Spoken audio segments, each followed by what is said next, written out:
So I said anyone who agrees with this purposeful conflation is a radical lunatic. It's beyond that. It's anyone who does not speak out against this. Anyone who still would vote for a president who says this is a radical lunatic. Without exception. If you know that he said this, and you agree with it, or you're silent about it, or you would continue to vote for him, you are insane. Last May, a 17-year-old high school senior called Peyton Gendron received an assignment in his economics class. The assignment asked, "What do you want to do when you retire?" He answered, "Commit murder-suicide." Gendron's teacher immediately reported his threat to authorities, who sent him to the emergency room for a psychiatric evaluation. Gendron was there for just 20 hours. As he wrote later in his diary, quote, "I got out of it because I stuck with the story that I was getting out of class, and I just stupidly wrote that down. That's the reason I believe I am still able to purchase guns." But he was lying. Gendron's intention to commit mass murder was, as he later wrote, quote, "not a joke. I wrote that down because that's what I was planning to do." And he was. Peyton Gendron was mentally ill. His classmates knew that. Gendron made strange facial expressions and said odd things in class. Last year, he showed up for school for a full week wearing a hazmat suit. Boots, gloves, everything, recalled another student. Police and school administrators understood perfectly well that Gendron was potentially dangerous. That's why they sent him to the psych ward. Even his own parents must have known that something was very wrong. Diary describes how his mother helped him bury a cat he had beaten to death in their garage and then beheaded with a hatchet. On Saturday, Peyton Gendron, as you know, finally did what he said he would do. He committed mass murder. He opened fire on a crowd of strangers in a Buffalo supermarket. He murdered 10 of them. So how did the adults around him let this happen? In a country with functioning leadership, we would be asking that question. The signs of mental illness were certainly there. The people in charge missed those signs, or didn't take them seriously enough, weren't paying close enough attention. In any case, they didn't fix it. They let a killer slip through. So what did they do wrong with Peyton Gendron, and how can we learn from it? We should learn from it if we want to prevent more mass murders. But that's not at all what our leaders are asking tonight, hardly. Instead, they're asking the only question that ever occurs to them. How exactly can I benefit from this? How can I leverage this tragedy to my advantage? How can other people's suffering make me more powerful? It didn't take long for Joe Biden to find a way. Biden flew to Buffalo this morning to speak about what Peyton Gendron did. There have been a number of mass murders since Biden became president. Some of them have been racially motivated. A little over a year ago, in fact, there was even another supermarket massacre that happened to have the same casualty total. A Syrian-born man murdered 10 people in Boulder, Colorado.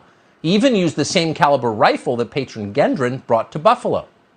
But Joe Biden didn't bother to fly to that crime scene. He didn't go to any of them, in fact. Biden went to Buffalo today because he thought he could blame his political opponents for what happened there, which of course he promptly did. Watch. And other nations ask me, heads of state in other countries, ask me, what's going on? What in God's name happened on January 6th? What happened in Buffalo? What happened? They'll ask. January 6th and the Buffalo massacre. So how is a political protest at the Capitol related to a murder spree by a demented teenager in New York State over the weekend? What do those two events have in common? And who exactly are these unnamed heads of state who are connecting these unconnected events in conversations with Joe Biden?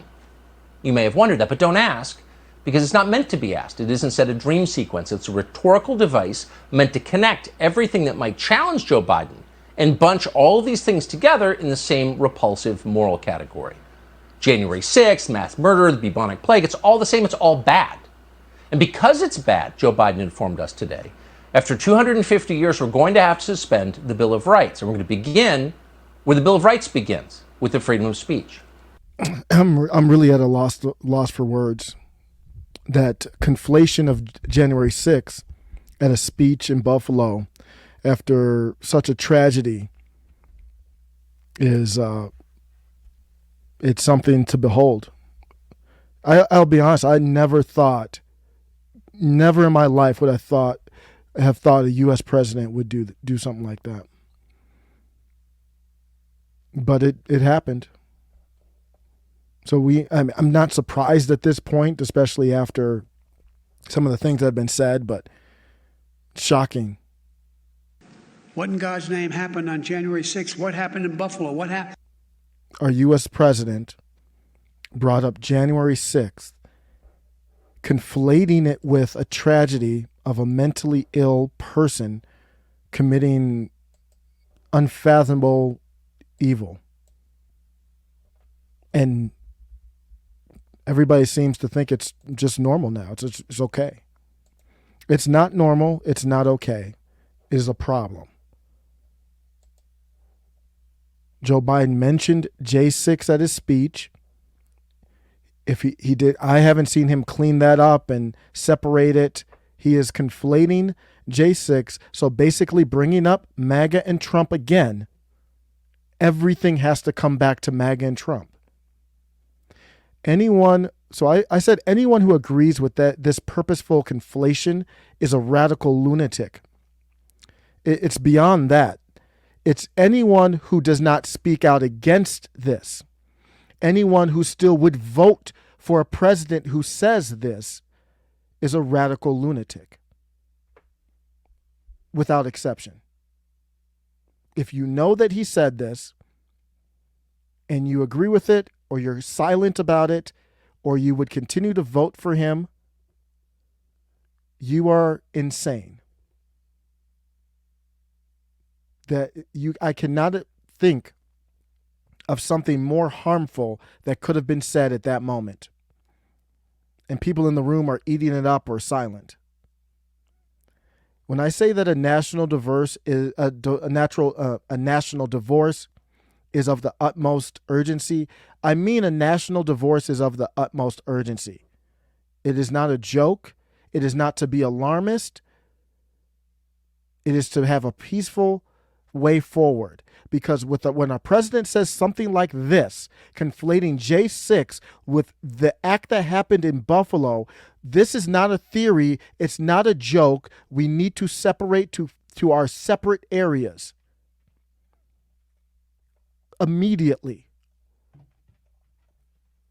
Shauna Burley says they are desperate. They realize they are screwed come November. I seriously would not be surprised if they pulled some stuff. We don't know. I'm not saying that it is going to happen. But this is not how people talk to each other. It would be equally as insane if another president or Donald Trump or somebody said, hey, because of this mass terrible tragedy, I'm going to blame it on Black Lives Matter. It would be equally as ridiculous. Will says, I agree with you on a lot, but I feel a divorce would create more problems than it would solve. Will, that's the reason why I'm still doing videos on this topic, because Will, I don't think you understand what the ramifications of that are. If somebody is willing to take dead bodies in Buffalo and leverage them into hate against common people who were frustrated based on the failures of their representatives after the Summer of Love, where we saw all kinds of unrest that was celebrated. If somebody's willing to use that moment to do that, Will,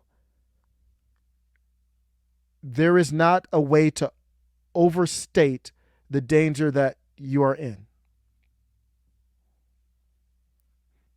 America looking weaker on the world stage, America's already looking weak. It would look stronger if we actually did something about it. Talking to representatives, going through the political process. I won't have any discussion about any other way. I understand the concerns, trust me, of going through the process. Intense revolt from forcing lib citizens out of red states and vice versa. I'm not going to have all the answers, but if you're in a marriage and it's not working out, there are a lot of details that you have to figure out. Johnny Depp and Amber Heard shouldn't be married. I don't care what the finances look like. It was toxic. We are Johnny Depp and Amber Heard right now. Well, hopefully it doesn't get crapping on the bed. It doesn't matter about the details. It doesn't matter how hard the details will be to work out, because it would be very hard. That's why the process has to start now. It would take years. Assuming that that was the number one focus, it would take a long time. Yeah, there's going to be challenges to be proactive in this situation. We're already at a verbal civil war, Will. I appreciate the comment, but we're already there. Randall says, I'd just like to mention for the record that in the event of a national divorce, I won't be the one moving out of the house, and I'm not giving a bunch of half-wit progressives half of my record collection. Duly noted, Randall. Talk to your representative and say that MF Doom record, I'm not giving it up. Some people said, I'm hoping that Impress Sunflower said, I'm hoping that is not necessary. I think people in Cali are waking up. Just to restate, our president brought up J6 in relation to a mentally disturbed kid who did heinous acts. It was obviously an attempt to smear MAGA, because if you bring up two unrelated events and you don't want to conflate them, you would say, hey, that J6 has nothing to do with this. I was just telling a story. That's what you would say. There's no chance. I mean, you're conflating MAGA with literally a racist murderer. There's no putting this back together. And I want to be here to help you understand that. 0% chance. Sid Rule says, the alimony, though. Oh, the alimony, the money. We will be paying for them to stay home. Well, blue states actually have a lot of resources, so it'd be very difficult. California by itself would be a significant country right on the water. But we still need to talk about it. The longer we wait, the worse things will get. I cannot believe what is happening. I cannot believe what I'm hearing from our president and nobody really challenging him. He used the moment to try and divide us further. This is literally dangerous to everybody. If you haven't seen that Tucker Carlson video, I highly recommend it. It's a 15-minute clip, and he was based in the whole clip. It's an important discussion to have, no matter what side you fall on with that clip. I signed up for Truth Social today because they have a web version. And my first post on Truth, my first Truth on Truth, was about 2020. Steven Crowder said, Black Lives Matter is a Marxist organization that only cares when a black life is lost at the hands of a white person. Why? Because that's when they can make millions to buy lavish houses, pay the leaders, family members, etc. It's a huge scam that should be shut down. And I agree. And I said they had one goal: to fortify 2020, the most secure ever. History will look back at the summer of love leading into the fortification of Biden as the official moment our union fell apart. I go back and I read this Time article magazine at least a couple times a month. This Time magazine article is surreal to read every single time I read it. I get the same type of feeling when I watch that movie that had 2,000 donkeys in it. Quoting from that article, there was a conspiracy unfolding behind the scenes, one that both curtailed the protests and coordinated the resistance from CEOs. Again, this is from the Time article, not me. Both surprises were the result of an informal alliance between left-wing activists, that would be Black Lives Matter, as a part of that, and business titans. So if you wonder why Black Lives Matter was allowed to do a lot of the things they did, they knew what they were there for. It was for this. The pact was formalized in a terse, little-notice joint statement of the U.S. Chamber of Commerce and the AFL-CIO published on Election Day. Both sides would come to see it as a sort of implicit bargain, inspired by the summer's massive, sometimes destructive, racial justice protests. Is that your way of saying mostly peaceful? So they're linking directly to Black Lives Matter and the ramifications of the offsprings of the violence of that they did not denounce, they supported. If your organization is Marxist, you support violence. That's what Marxism is. It's a call to revolution through the means of violence. I am calling for a peaceful national divorce.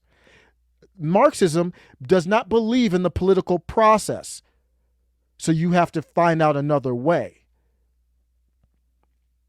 I am the peaceful one. They are the violent ones. They are the radical ones. And this is what our president supports. And when he's bringing up J6, he's really bringing up this. Inspired by the summer's massive, sometimes destructive. That's the new phrase, sometimes destructive. Inspired by the summer's massive, sometimes destructive racial justice protests in which the forces of labor came together with the forces of capital to keep the peace and oppose Trump's assault on democracy. Assault on democracy is an odd way of saying that someone didn't break any laws. That's why the participants want the secret history of the 2020 election told, even though it sounds like a paranoid fever dream, a well-funded cabal of powerful people ranging across industries and ideologies working together behind the scenes to influence perceptions, change rules and laws, steer media coverage, and control the flow of information. They were not the election. They were fortifying it. And they believe the public needs to understand the system's fragility in order to ensure that democracy in America endures. Black Lives Matter, number one demand, convict and ban Trump from future political office. So this is a dark moment, without question. But there are people who inspire me. And I've played this before. Friend of show, River from Right, Left of Center. This clip has probably been one of the most influential for me personally in keeping me optimistic. The American spirit is out there and it cannot be squelched. I think it's genetic at this point. And here's River. Slaves, okay? The people who weren't going to live under tyranny. I also come from a long line of civil rights activists, people who stand up when it's time to stand up and they say no more. I'm not going to kiss the ring. I'm not going to bend the knee. I would rather die on my feet than live on my knees. That's the spirit that we have to have right now. And I definitely have it, and I want to spread it to you. Well, you're spreading it, River, and we're never going to quit. Shout out to Black Pegasus. Take care. They say never say never, but I ain't never gonna quit, not ever. They say never but I ain't ever gonna quit, not ever. I'm never gonna quit. No way, I ain't never gonna quit. Never gonna quit. I'm always gonna work. Success is on my list. Hey, yeah. Staring down the barrel of a bad loss. Hesitate for a second, man, that cost. The wind's so close, now it's far away. The playback in my mind makes it a harder day. Can't let it break me, can't let it make me. If I let it consume, it could devastate me. I get back up, can't let it shake me. I'm back on the grind, gotta get it straight. Gee, I got winning on my mind. I'll never quit cause that's a limited design. I go back, I study mistakes. I go back, I study the greats. It's so crazy, I'm loving this race. I won't break, man, I'm loving this pace. I wouldn't stop with a gun in my face, even when it's all done and there's a one in my place. Number one, they say never, but I ain't never gonna quit, not ever. They say never, but I ain't ever gonna quit, not ever. I'm never gonna quit. No way, I ain't never gonna quit. I'm never gonna quit. I'm always gonna work. Success is on my list. Hey, yo, I only think about success now. I'm dialed in, only think about the best now. Long journey, it's all about the quest now. So many challenges, it's all about the test now.